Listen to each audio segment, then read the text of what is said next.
செக்கச் சிவந்த வானம் மணி சாருக்கு முதல்ல நான் ஒரு கங்க்ராட் சொல்லிக்கணும் அப்படின்னு சொல்லி நான் ஆசைப்படுறேன். அது ஏன்னா ஒரு மல்டி ஸ்டாரர் மூவி இப்போ ட்ரெண்ட்ல இருக்கிற ஹீரோஸை வச்சு இந்த மாதிரி ஒரு காஸ்டியூம் க்ரூ சாத்தியமா அப்படின்னு கேட்டால் மணி சாரால் மட்டும்தான் சாத்தியம்னு நான் சொல்லுவேன்.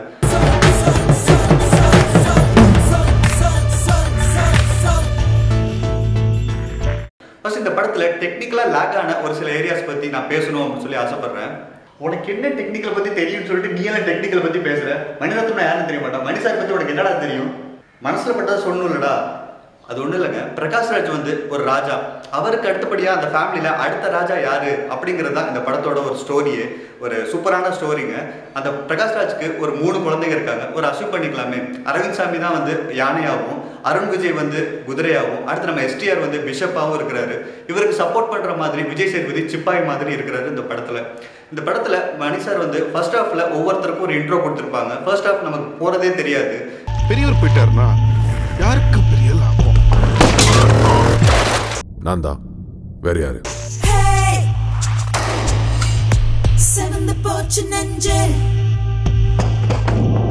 இதில் என்ன ஒரு பிரச்சனை அப்படின்னா, ஃபர்ஸ்ட் ஹாஃப்ல இன்ட்ரோ கொடுக்கும்போது ஒரு கேரக்டர் பற்றி சொல்லும்போது அந்த கேரக்டரோட ஒரு ஸ்டோரி டெப்த்துங்கிறது ஒரு சுத்தமாகவே கிடையாதுங்க. அவன் ஏன் பண்ணுறான், எதுக்காக அப்படி பண்ணுறான் அப்படிங்கிற ஒரு விஷயமே வந்து அந்த கேள்வி ஃபர்ஸ்ட்ல இருந்து கடைசி வரைக்குமே இருந்துச்சு அப்படிங்கிறது தான் உண்மை. அது ஏன்னா இப்போ வந்து ஒரு விக்ரம் வேதாவாக இருக்கட்டும், ஒரு வந்து இல்லை வந்து ஒரு தனி ஒருவனாக இருக்கட்டும், ஒரு ஃபர்ஸ்ட் சீன்லேயே அந்த கேரக்டரோட டெப்த் என்ன அப்படின்னு சொல்லி நமக்கு தெரிஞ்சிடும்.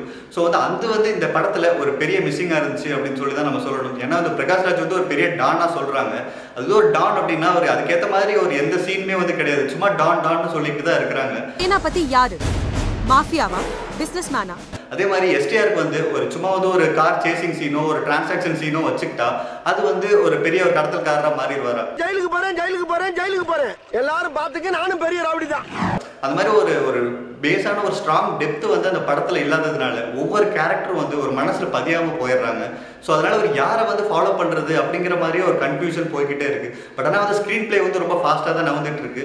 சஸ்பென்ஸ் இருக்குது, பட் ஆனால் த்ரில்லர் கம்மியாயிடுச்சு. த்ரில்லரே இல்லை, அடுத்து என்ன நடக்க போகுது அப்படிங்கிற ஒரு கேள்வியே வந்து படத்தில் உருவாகலை அப்படிங்கிறது தான் உண்மை. அது ஏன்னா அந்த ஒரு ஸ்டோரி டெப்த் வந்து அந்த தாக்கம் வந்து ரொம்பவே கம்மியாக இருந்துச்சு. படத்தில் வந்து ஒரு எஸ்டிஆரோட ப்ரெசன்ஸும் விஜய் சேதுபதியோட ப்ரெசன்ஸை வச்சுமே கதை வந்து நகர்ந்துட்டு இருந்துச்சு.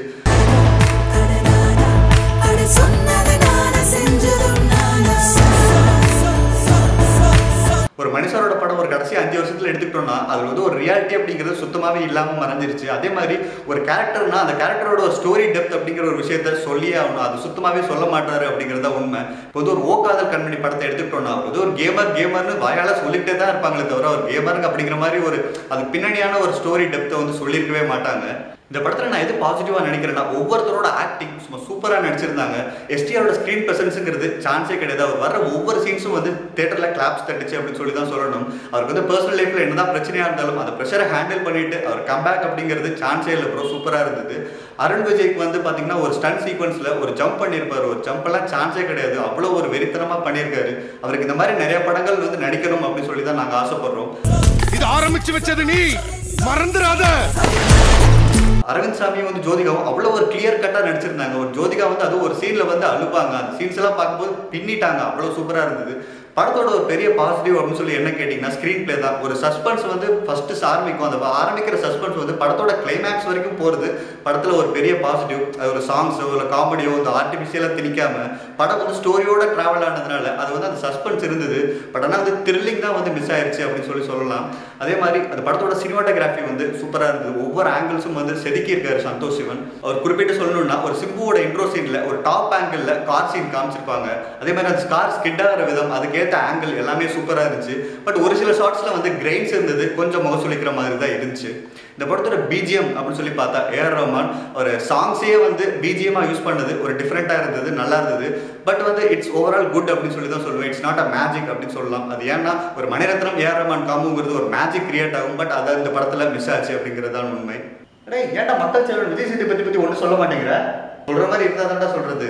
ஆமாங்க, விஜய் சேதுபதி வந்து அவரோட யதார்த்தமான நடிப்பு ஒரு பக்கம் இருந்தாலும் அவருக்கும் மிச்சம் 3 கேரக்டரும் இருக்கிற வெயிட்டை பார்க்கும்போது விஜய் சேதுபதிக்கு ரொம்ப கம்மியாக இருந்த மாதிரி தான் தெரிஞ்சுது. எக்ஸப்ட் கிளைமேக்ஸ் எடுத்துக்கிட்டோம்னா அவரோட போர்ஷன் அப்படிங்கிறது ரொம்பவே கம்மியாக இருந்துச்சு. ஒரு கிளைமேக்ஸில் ஸ்கோர் பண்ணுறது அது வேற விஷயம்.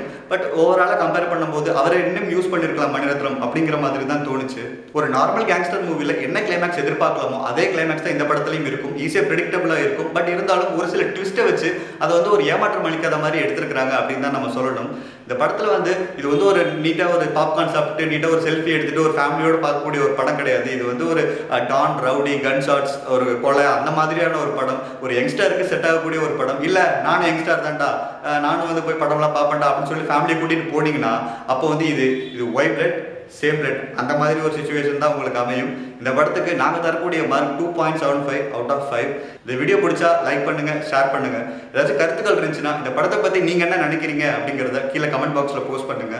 இந்த சேனலில் புதுசாக நீங்கள் வீடியோஸ் பார்த்தா சப்ஸ்கிரைப் பண்ண மறந்துடாதீங்க. கூடி சீக்கிரம் உங்களை அடுத்த வீடியோவில் சந்திக்கிறேன். தேங்க்யூ.